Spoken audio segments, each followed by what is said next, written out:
আজকের ভিডিওতে আমরা কথা বলবো Oppo F31 5G স্মার্টফোনটি নিয়ে।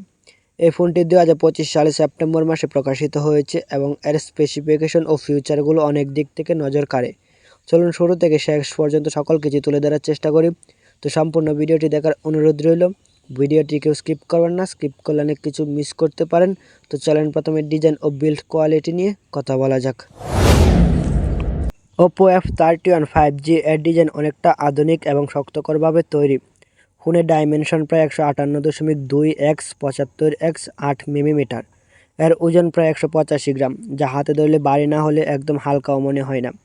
এতে ডুয়াল সিম সাপোর্ট আছে এবং ফোনটিতে রয়েছে IP68, IP69, IP66 রেটিং আছে, যার ফলে ধুলো ও আলো হালকা পানি থেকে কিছুটা সুরক্ষা পাওয়া যায়।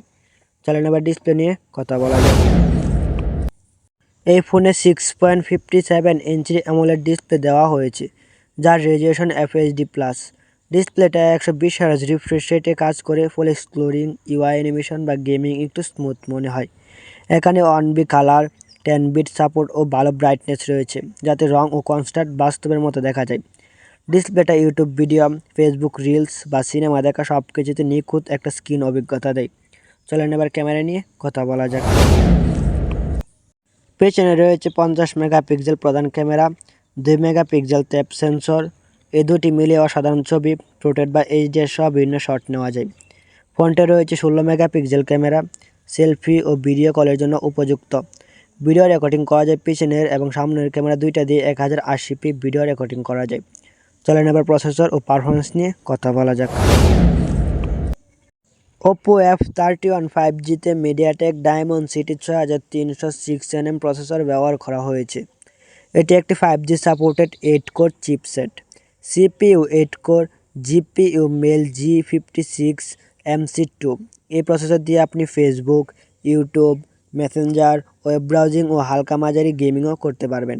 ফোনটি Android 15 ভিত্তিক প্লাস ColorOS 10 এ চলে, যা ইউআইকে সহজ করে তোলে এবং নিরাপত্তা আপডেটও নিয়মিত দেয়।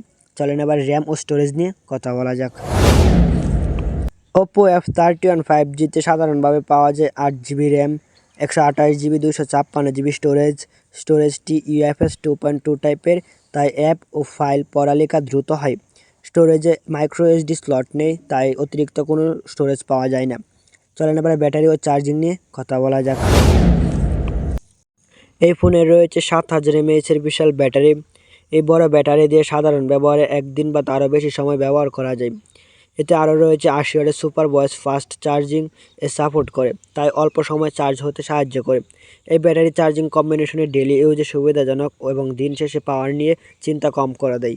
চলেন এবার সাউন্ড ও কানেক্টিভিটি নিয়ে কথা বলা যাক। এই ফোনে রয়েছে ইন ডিসপ্লে ফিঙ্গারপ্রিন্ট সেন্সর, নিরাপদভাবে ফোন আনলক করা যায়। ফেস আনলক সাপোর্ট, সামনে ক্যামেরা দিয়ে আনলকও করা সম্ভব। Support 5G, wifi, Bluetooth 5.4, USB-C, স্টোরিও স্পিকারের মাধ্যমে ভিডিও বা গান শোনার অভিজ্ঞতাও ভালো। তো আজকের ভিডিওটা এতটুকুই ছিল। যাদের কাছে ভালো লেগে থাকে চ্যানেলটিকে সাবস্ক্রাইব করে পাশে থাকা বেল আইকন অন করে দেবেন।